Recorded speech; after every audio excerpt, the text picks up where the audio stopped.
day yesterday. Early was a very good workout. Sweat. You never knew that just to pick up rubbish can be so hard work. But I felt, really it was a really right timing. After what has happened down south, with the M4J controversy in Johor, and my friend's church, one day before the camp starts, the hotel canceled the meeting. And they have to look for another venue, the company. All this has happened because of the M4J controversy, the kind of thing. And so it was, I think we can be very careful nowadays. All right, and what a way, to just tell the town, hey, we love Kajang, and so we want to do, just a simple act of cleaning up the town. And I believe, I had a Muslim friend who actually said, hey, you should have told me, if not, I would have gathered all some of the Muslim brothers to come along and help with the Totong Royal account. And, so this is another site, in a sense, to let people know that we really love, it's not just about coming up with some of the slogans, Malaysia for Jesus, Johor for Christians. I think we've got to be very sensitive to some of these things nowadays. So it was great.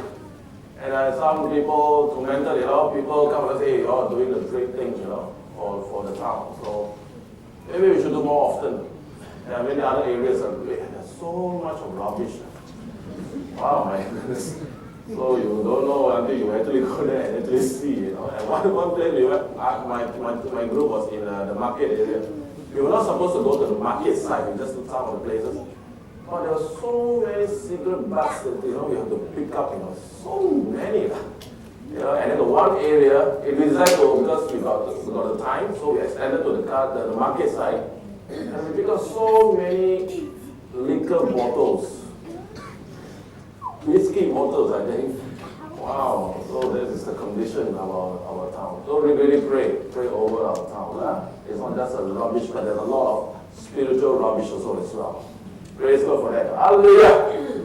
Okay, let me quickly go to my message for today, and I believe this is the end times, last days, and this will be very appropriate, for us to know. I just want to preach a very simple, I hope it's a simple message.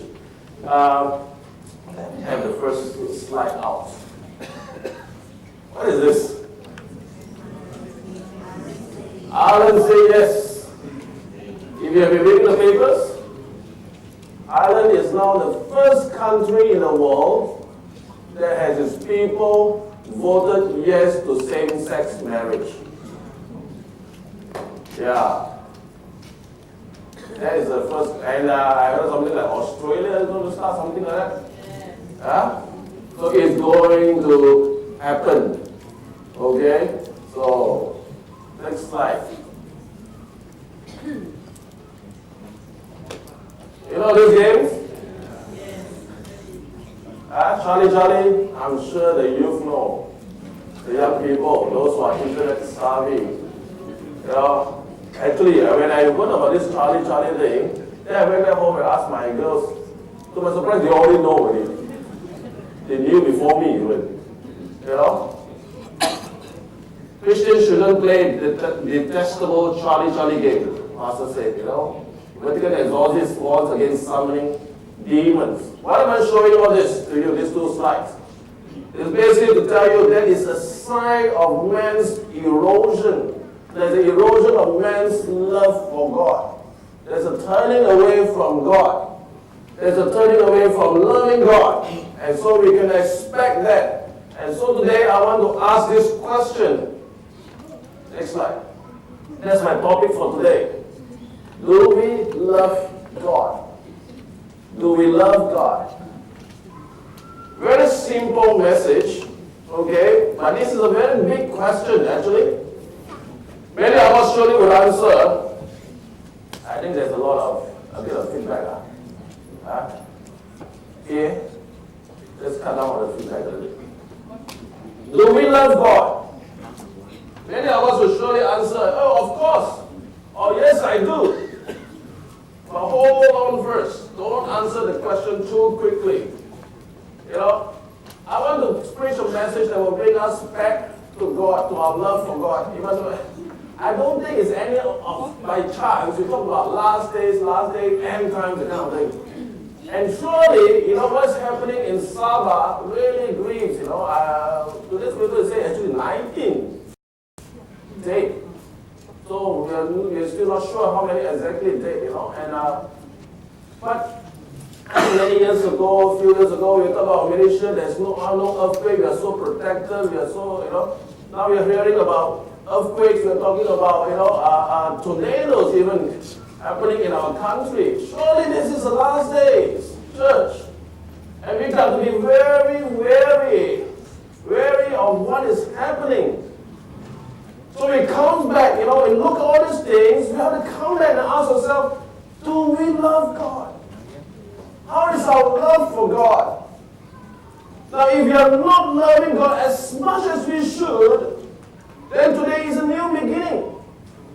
It's a new beginning to love God more. In the midst of what we are experiencing, what we are seeing in this world, the kind of erosion of love for God, we have to ask ourselves, even as we are Christians and we are in the church, it's time for us to love God more. Now, I'm not going to talk about God's love for us. This is a given. It's for sure. God loves us so much. The question is, do we love God? Do we love God? The Bible, of course, has something to say and tell us of how to love God. Now, there are two great commandments in the Bible, right? And today's text is taken from the Old Testament, Deuteronomy chapter 6, verse 4 to 5. This is what we call the greatest commandment. Right? If you look at Deuteronomy chapter 6, verse 4 to 5. Hear, O Israel, the Lord our God, the Lord is one. Love the Lord your God with all your heart, and with all your soul, and with all your strength. Love the Lord your God with all your heart, with all your soul, and with all your strength. And so this is a call. Hear, O Israel. Hear, O church. The Lord our God, the Lord is one. Love the Lord your God with all your heart, with all your soul, and with all your strength. And the Bible also tells us there's a second greatest commandment. And that is to love your neighbor as yourself. Two great commandments. Let's talk about what is love. What is love in God's kingdom? What is the true meaning of love?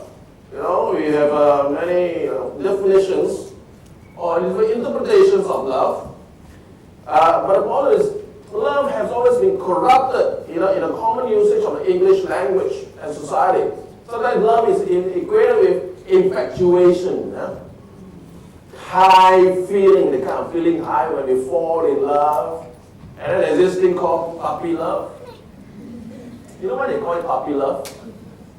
I had a revelation why they call it puppy love. Everybody loves puppies, right? You look at a puppy, my cousin, and puppy is so cute. I look at a puppy, so really very cute. And you know what is puppy love? When the puppy grows up, no more cute. Right? So it only lasts for a moment. So that's why probably they call it puppy love. So puppy love, you have all this kind of thing. But this is not the kind of love that we want to give to God. Now the Bible, the Greek New Testament, let's go along with the slide. Types of love, okay? Go on. The Greek New Testament only uses two words for love. I'm talking about the New Testament now. The Greek New Testament only uses two words for love, and that is, we will probably have heard before, agape and phileo. And now, I'm going to tell you something. Now, as I was preparing for this, I was reading, doing my research. I've come to the understanding that actually the Bible seems to use these two words interchangeably. Okay? I will explain to you what I mean. You see, many of us, I also have been led to believe that agape seems to be the higher form of love. And then filial, there's other what do you call that, names of love, You have what's the eros love, storge love, and all that. But in the New Testament, only two words of love, agape and phileo. And we seem to believe that agape seems to talk about a higher form of love. Then we talk about phileo, we heard it said, brotherly love. Alright, you go to US, Philadelphia, city of brotherly love. Alright, and in Malaysia also we have Filio Damansara. I don't know what it means. Damansara has brotherly love. Oh, but you see, when I was just going through, agape actually is not a higher form of love compared to filial. Now, interestingly, okay, let me just try to explain this to you. If you look at an examination of the uses of agape and filial, especially in John's Gospel, you will see a general interchangeability between these two words being used. Let me explain further. Okay, now, for example, next slide. Both terms are used of God's love for men. John 3:16, it uses the word agape. Okay? At the same time, for God so loved the world. Then in 16:27, it also talks about God's love for men using the word phileo. Which seems to say that agape is about God's love, God's standard of love, whatever it is. But here in John's Gospel, talking about God's love for man, in 3:16 it uses agape. Then in 16:27 it uses phileo. Okay? Now next. We talk about also the Father's love for the Son. How much God the Father loves the Son of God. Jesus. In 3:35 he uses agape. But in 5:20 he uses phileo. Then let's move on. Jesus' love for men. 11:5 it was agape. 11:3 it was phileo. The love of man for man. 13:34 agape. 15:19 phileo. Love of man for Jesus. In 8:42 was agape. 16:24-7 phileo. Now what does that mean? Now, let me shake us a little bit, okay? There is still a distinction between agape and phileo. I will explain what is agape, what is phileo. But it's not about a higher form or a lower form of love. Now, this is very important because when you talk about love for God, if you tend to think that agape is a higher form of love, is a God standard form of love, you see, the problem is this. Sometimes we may think that standard is way too high for us. Can we achieve it? But when we have the understanding that it's not about talking about a higher form of love, it's more in terms of the distinction, it's more in terms of its usage. How is it used? Then it's also telling us that actually when God tells us to love God, obviously it's to love God with the agape love. That means it's something that is achievable. Not something that is so high God's standard that we can't can I achieve that or not? Can I love God with the kind of agape love or not? So what I'm telling you that we can love God with the agape love because it's not talking about a higher form of love, not a higher level kind of love, so much so that we cannot achieve it.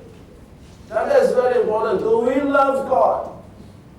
You talk about can we love God with the agape love? Yes. God expresses His love both in agape and phileo forms. Right? So it's possible for us to have agape love when we are commanded to love God and we have to love Him with agape love. Because otherwise, God's command will not be able to be carried out. Let's talk then about what is agape. What is agape? Agape is used in the New Testament to describe the attitude of God towards the Son. John 3:16, Romans 5:8, and to those who believe in the Lord Jesus Christ. All right, a human race, sorry, I jumped a bit, towards his son, John 17:26, human race, what is the attitude of God? What is God's feelings towards, not say feeling, I don't want to use the word feeling. What is God's, how God perceived, okay? The son, the human race, and those who believe in Jesus Christ. Agape, called agape. To also convey his will to his children concerning their attitude towards one another. Alright? We are to love each other with agape love. We are commanded to love one another with agape love. God agape love the human race, his son Jesus Christ. You know, to those who believe in Jesus Christ. God agape love all of this. At the same time, to also convey his will to his children, to love one another with the agape love. And also to express the essential nature of God. That is the nature of God, the agape love. That is the nature of God. Now, let me give you a quote. Is that a bit too fast? Alright, you go back to the next slide and try to get it down. Now, let me just try to explain again. Okay, one is agape, how we see agape, how should we see agape. Now, in respect of agape, as use of God, when we talk about agape being used of God, it expresses the deep and constant love and interest. Can I go to the next slide? I know there's a lot to what, but maybe sometimes you might want to take a picture of the slide. Now, in respect of agape as use of God, it expresses a deep and constant love and interest of a perfect being towards entirely unworthy objects. We are not worthy. So God looked upon us, have this interest, and so have this deep and constant love for us. Because even though we are unworthy, so it expresses out in agape form of love. Thereby, when God loved us with agape love, it will so foster and produce a reverential love towards the person who gave us the agape love. That's what it's saying here. And then, basically, like this quote is it. The agape love showered upon us, produces in us the same kind of love towards him, and after that, also a kind of practical love that will spread out towards fellow human beings, toward those who are also partakers of the same, and also a desire to help others seek the giver of that agape love. You understand what I'm saying? Like it can be a bit intellectual. But it simply is this: agape love towards us. We are not worthy of the agape love, but yet the agape love is extended to us. And because we received the agape love, it provoked a reverential love towards the giver. Alright? And that also produces a desire to help others, to love others, and to help others to know, this giver of agape love. That is agape love. Okay? So agape love is prompted out of the nature of the giver, irrespective of whether the receiver is worthy to receive or not. If you are not worthy to receive, agape love is still extended out to the people. So agape love is more than a feeling. It's an act of the will. If you're going to depend on whether God feels like loving you or not, then you're in deep trouble. Okay? There's no such thing with God. We talk about his feeling. It's an act of his will to love us with the agape love. And therefore, it shall produce also in us an act of our will to love others, whether they deserve our love or not. You understand what I'm saying? That is agape love. An act of the will. So this is love that God has for his people. We sang the song during the communion. We see love. We see agape love. Right? We see agape love. And it's prompted by the sacrifice of the only Son, Jesus, for our sins. Jesus was agape love personified in the person. So we Christians are to love one another with agape love, as seen in Jesus' parable of the Good Samaritan. Now we quickly just go on to filial. Time is really catching up. Filial is to be distinguished from agape in that filial more nearly represents tender affection. It's an affectionate love. Okay? Now this is a big one. Let me put it very simply, is that filial love is a love that's promoted because something that is of pleasure, that brings pleasure. We saw something, it gives us pleasure, so we extend the kind of filial love. Okay? So friendly affection, response of the human soul to what is appealed as pleasurable, response to a feeling of pleasure or delight. Alright? Agape, on the other hand, speaks of a love that's awakened by a sense of value in the object that's loved. So it's like God sees us of value. So He extended the agape love to us because He sees value in all of us. So, but a filial love is more of out of tender affection to someone who brings pleasure, is pleasurable. Okay? So therefore, it involves feelings of warmth and affection towards another. Therefore, we do not have filial love for our enemies. How many have feelings of warmth and affection towards your enemies? No, right? So we cannot, when God asks us to love our enemies, He's not talking about filial love your enemies, but rather what? Agape love. It takes agape love to love your enemies. Because why? You look at an enemy, it cannot be pleasurable to you. But you love your enemies with an act of will. You understand what I'm saying? So I was somehow. So God commands us to love, agape love towards everyone, including even our enemies. Anyway, even in times when we follow God's example of agape love for our enemies, we may somehow begin, to experience filial love even for some of our enemies or all of our enemies in time to come. It starts with agape love. And then there will be a form of filial love that will come by even as we love our enemies. And notice that filial love is never used in the command to love God. In the Bible, in the New Testament, we don't have the form. We are all called to filial love God. No. It's only the agape form of love. It's an act of will, not depending on your feelings. Do we love God? Not on your feelings, but an act of will. So therefore it's clear that it's an agape form of love that God is looking for us to love Him with.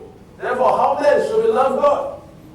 Going back to Deuteronomy chapter 6, verse 4 to 5, Hear, O Israel, the Lord our God, the Lord is one. Love the Lord your God with all your heart, with all your soul, and with all your strength. Now this commandment is repeated in the Gospels. Right? And I know the Gospel, there are some versions of it that talk about also love the God with your mind. Okay? But in this context, I want to just take from the New Old Testament. Just speak of three forms. Okay? Let me just break it down for you. As a basis of answering our question, do we love God? How then should we love God? First of all, hear, O Israel. This is what we call, in the Hebrew, the words are known as the Shema. The Shema. Hear, O Israel. It's a call. Alright? It's a classic Hebrew confession of faith. Hear, O Israel, that will describe who God is and what our duty is towards God. Modern Jews, they consider the recital of the Shema both in the evening and morning to be one of their most sacred duties. The Shema, to proclaim this, to confess this faith. And it was cited by Jesus as the greatest commandment. So, here, O Israel, it started off. So it's a call to us. Then the next part of that verse says, the Lord our God, the Lord is one. Before we are told to love God, there's a call. There's a call to confess our faith. Hear, O Israel, hear, O church, the Lord our God is one. There is the confession of the faith of who God is. This is the essential truth about God. He is a person. And it's not a vague and theistic, the many types of God kind of thing. Since the Lord our God is one, it's not in the Bible Baal or Ashtoreth or Buddha or Kuan Yin or whatever it is. The rest of these are not God. Only He is the Lord God, and He is one. So the Shema actually is a call to know who our God is. Christians must come, all of us must come to a renewed understanding of this unity of the Trinity God. It comes down to the basic understanding of who God is. Before you can love God, you need to know who God is. It's a call to know God. There's a call. Here, O church, know that the Lord your God is one. The Trinity God, all this, the basic, of understanding who God is, that is the start. That is the beginning. Before we love God, before we are told to love God, there's a call to this confession of knowing who God is. That is foundational to our faith. We must attempt to know who our God is. The point is we cannot love someone who we don't know, can we? I came across a TV reality show. Some may have come across that also. Married at First Sight. I was in my interest of this, so I decided to watch one of the first episodes. So what happened is that they have this reality show. Complete strangers, don't know who they are, and they are matched to get married. So part of it is, okay, they went through the ceremony, then one time a couple seems to, I don't know what's the development of the other episode, okay? I don't know what's the first one, I thought this is absolutely rubbish, It's innocent looking TV garbage. And it gets a bit angry with it, they kind of like, really? It's like totally destroyed the marriage institution, probably to play with, My goodness. Anyway, so this couple, they come and then they don't know each other. So one of the couples said, I don't know, so I don't know whether I can love. I don't know whether, of course, naturally after the wedding ceremony, they go to their rooms, I don't know whether I can give myself to this man. We can't love someone unless we know the someone. The same thing is, know who the Lord our God. If we want to love Him. And how can we know Him? Is to really walk with Him in His Word. The Word reveals who God is. How to love God? We got to know Him. How to know Him? Know His Word. Know His Word. So the Lord our God, the Lord is one. And after knowing Him, then we are told to love the Lord your God. To know Him is to love Him. You want to know Him, to love Him. Now, not very importantly, that this is a command. It's not an invitation to love God. It's a command. Love the Lord your God. Oh, hear, O Israel, the Lord your God is one. Now, love the Lord your God. That is a command. It's not an invitation. At the same time, it's not a despotic command of some dictators that say, I force you to love me. I force you, you have no choice, but you have to worship me, you have to fear me, you have to love me. This is not the kind of command that God is giving here. Okay? It's a command to love God from knowing who He is. You know what God wants most from us is our love. We often think that when God demands, 100 things from us. You know, our money, our time, our effort, our will, our submission, and so on and so forth. But what God really wants from us is our love.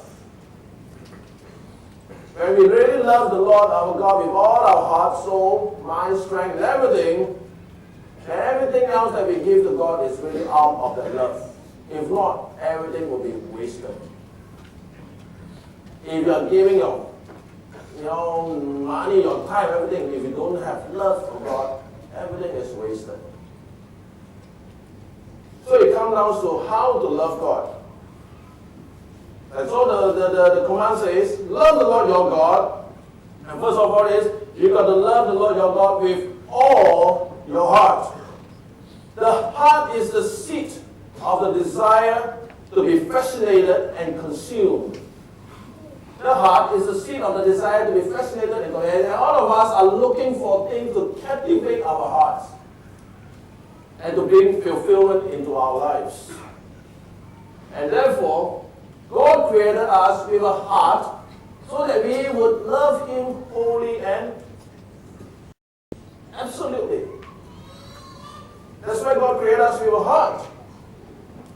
And so it's not surprising when God came up with the greatest command, it started off with the heart. Love the Lord your God with all your heart. You know, today, however, many of us love many things besides God. So the question comes down is, do we love God? Or we love other things? If we are to love God with all our hearts, then we need to know what is the meaning of that. What is the meaning of to love the Lord our God with all our hearts? And how do we go about doing it? First thing, you need to know that our affection determines our devotion. What do I mean by that?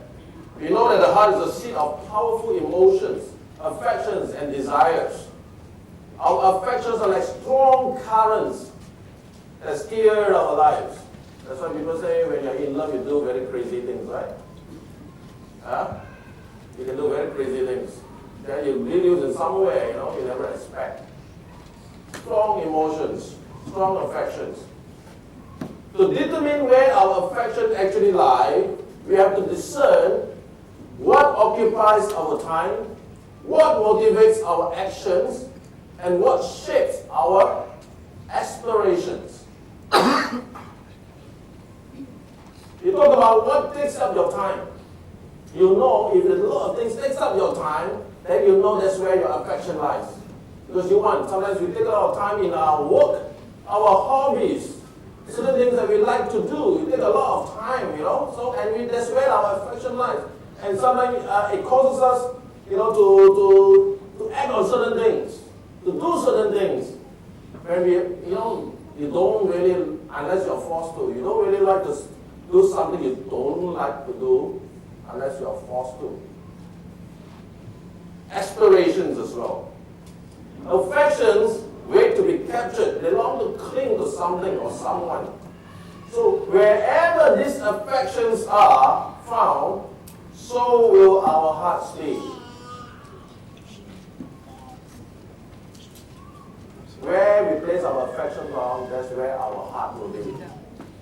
Okay? Secondly, know that where our heart is, there will be our treasure. Knowing where our heart is, there will be our treasure. Where we place our affection is where our treasure is. The devotion of our hearts is determined by wherever we find value as our greatest treasure. That's what the Bible tells us in Matthew 6:21. For where your treasure is, there your heart will be also. So here is basically Jesus giving us example how to love God with our hearts. Our ask ourselves, what do we treasure? What do you treasure?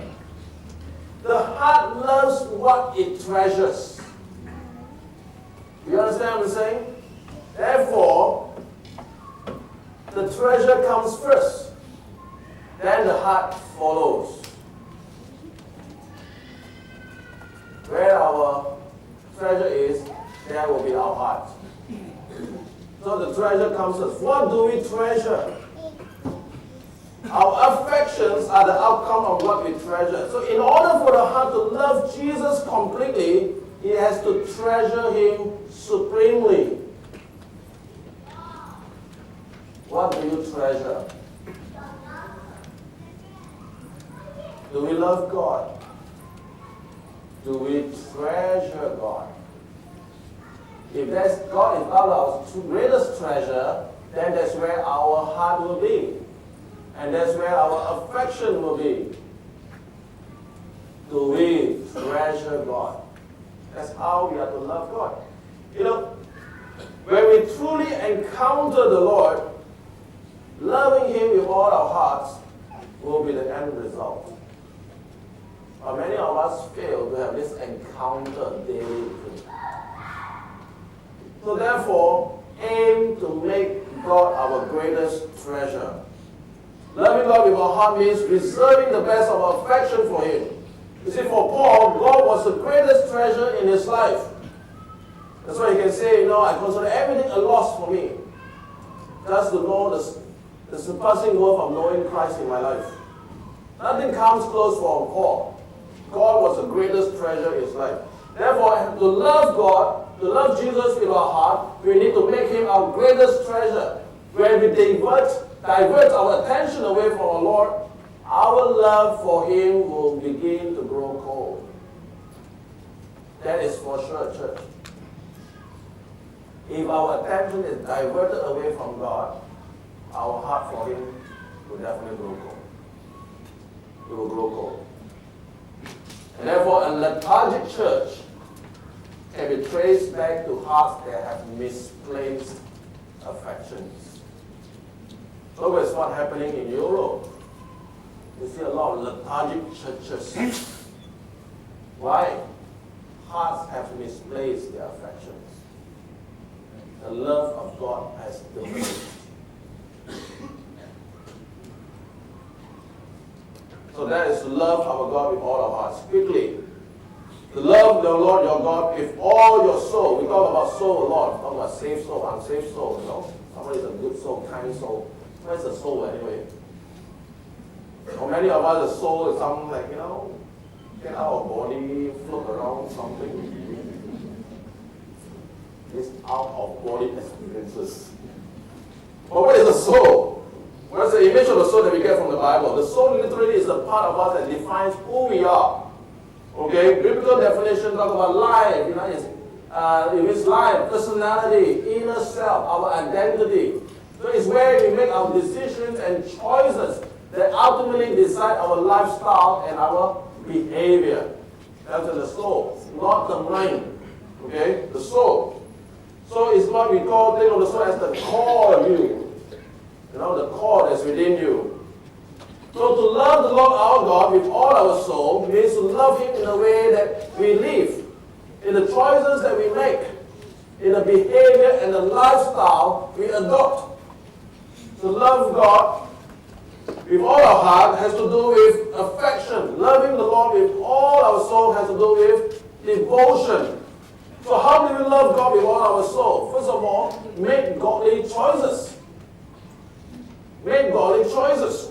Our lives are the sum of the choices we make. Everything that we do, everything that we are, is a result of the choices that we make. Really. Even we don't choose to do anything, there is a choice. Alright, no? So everything that we are, alright?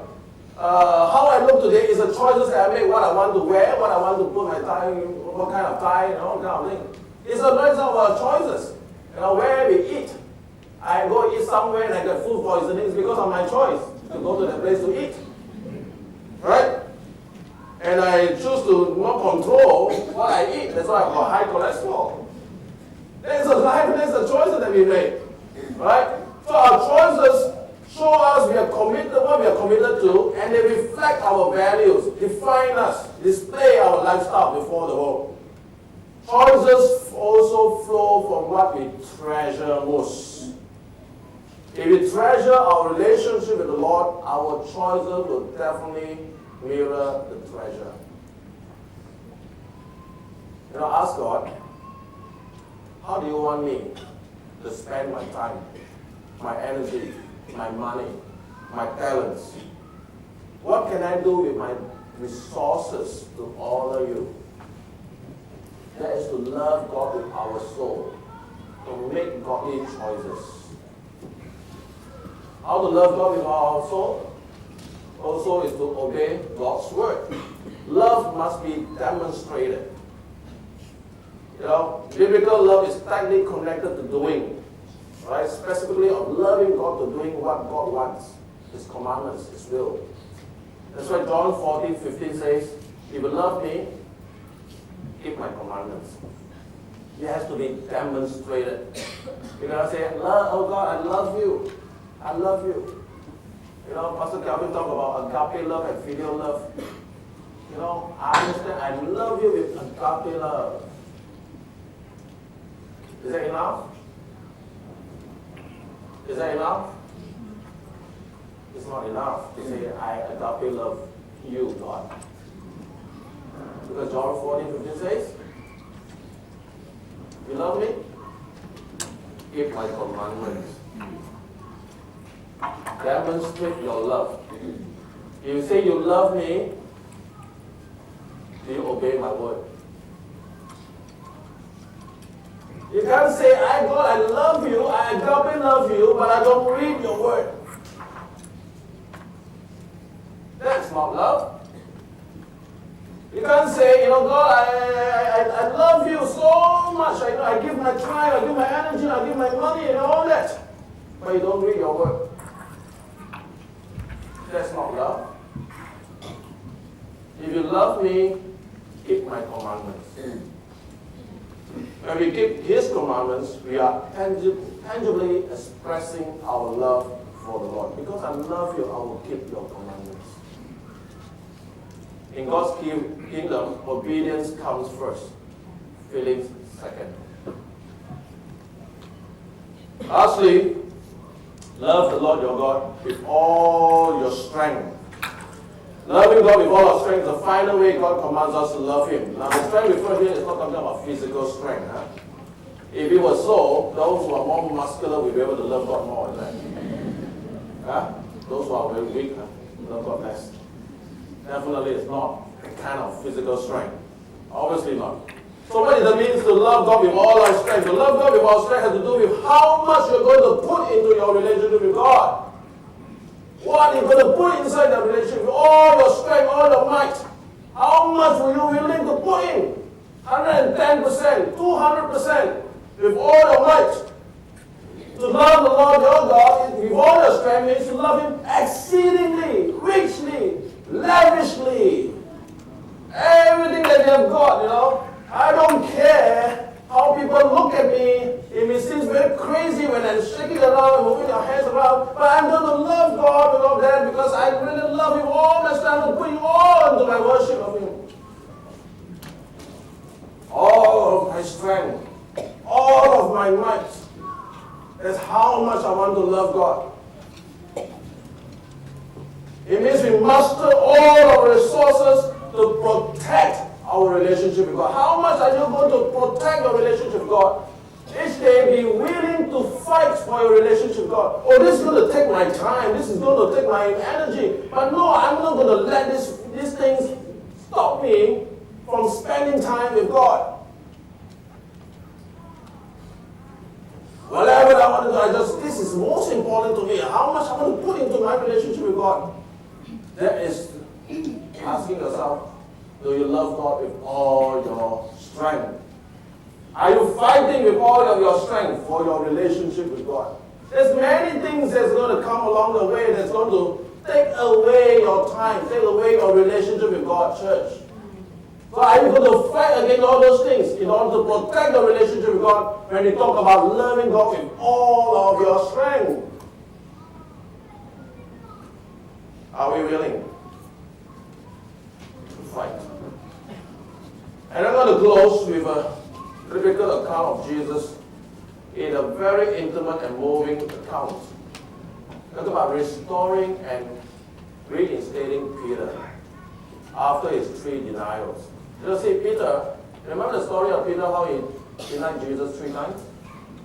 All right, and towards the end, and in John 21, Jesus came to Peter because Peter needed a restoration and a reinstatement. There was guilt that needed to be removed, okay, from Peter.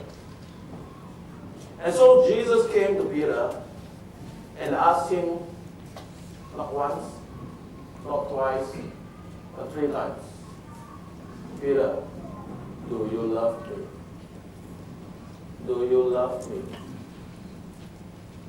Now, in this passage, John, the writer, he noted it, he was witnessing that, and he recorded this. And John used both words for agape and for love in this account, agape and phileo. Let me give you the passage, but with the Greek words replacing the word love in English. So when they had finished breakfast, Jesus said to Simon Peter, Simon, son of John, do you agape me more than this? He said to him, yes, Lord. You know that I phileo you. He said to him, Jesus said to him, then feed my lambs. And verse 16, he said to him again the second time, Simon, son of John, do you agape me? And he said to him, yes, Lord. You know I phileo you. So he said to him, take care of my sheep. And in verse 17, he said to him a third time, Simon, son of John, do you phileo me? Peter was grieved because he said to him the third time, do you phileo me? And he said to him, Lord, you know all things. You know that I phileo you. And Jesus said to him, feed my sheep. Let me bring to your attention what I highlighted for you. Can the worship team just come? First of all, the phrase more than these. What is it referring to? Now, he could be referring to Simon Peter, do you love me more than these other disciples? More than these. See, remember, Peter had boasted in John chapter 13. He said, Lord, I will lay down my life for you. Yeah? And then the other gospel even had Peter boasting, say, even if the rest fall away, I will not. So is Jesus referring to that, do you love me more than all these disciples? It could be. But Jesus could also be referring to the boats, the nets, the fishing nets. Why? Because you see, after the denial of Peter, he felt so guilty, he actually went back to fishing. Earlier on, I think in verse 3, we talk about it. Peter said, let's go fishing. Jesus could be referring to this, Peter, do you love me more than this fishing boats, fishing nets that you have gone back to? So whatever it is, Jesus, as he begins to restore Peter and forgive him of all his denials, Jesus is actually asking Peter if he really loved his previous vocation more than he loved Jesus. And whatever that Jesus is referring to today, God is also asking us the same. Do you love me more than this? Jesus is asking you today. God is asking you. Do you love me? Now, do you love me more than all of this? Now, I want you to just close your eyes for a moment.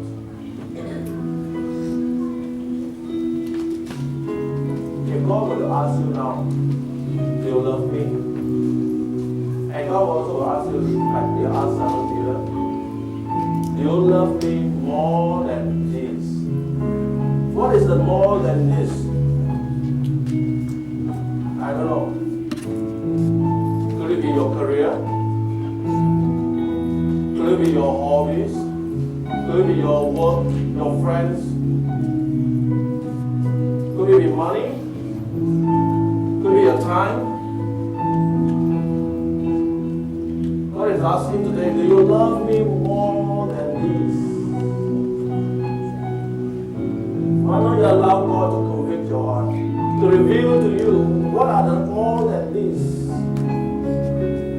You say you love God, you love Him more than this.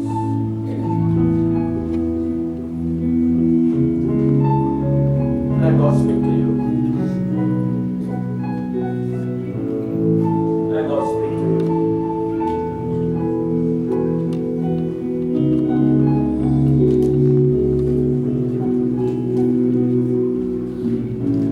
Hallelujah.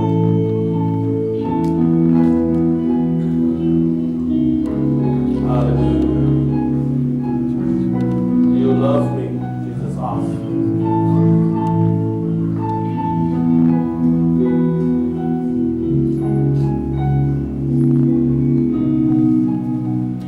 Praise God.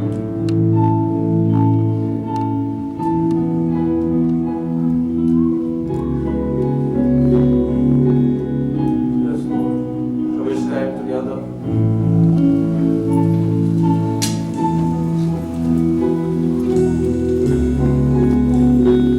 You know, in the message just now also show you, John uses the two words agape and filial. He's not talking about something, agape is a higher form, filial. The reason there was a change in the word that is used is that the third time, Jesus used filial.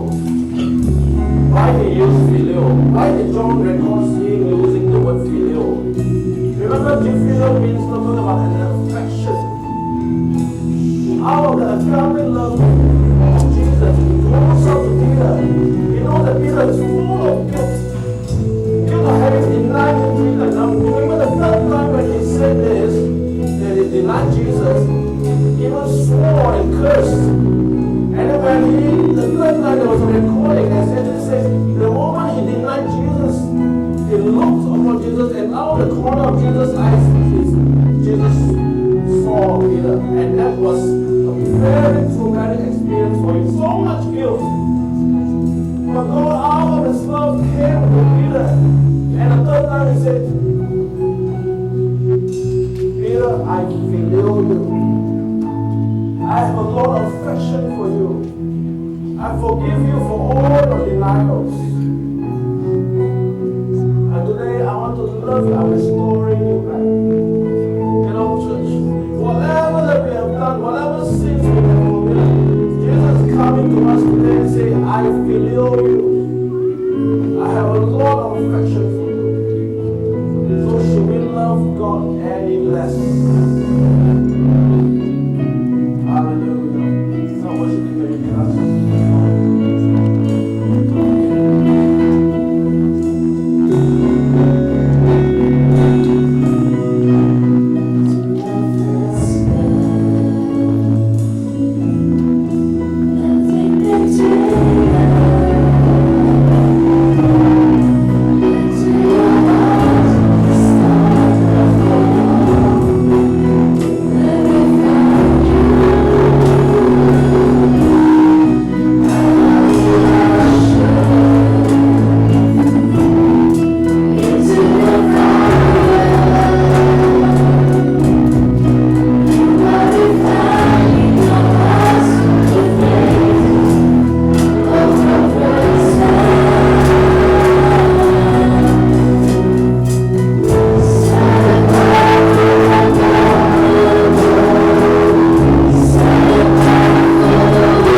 in love with you, oh God. Father, I just thank you, God. And I pray that, Lord, that God, you'll constantly remind us of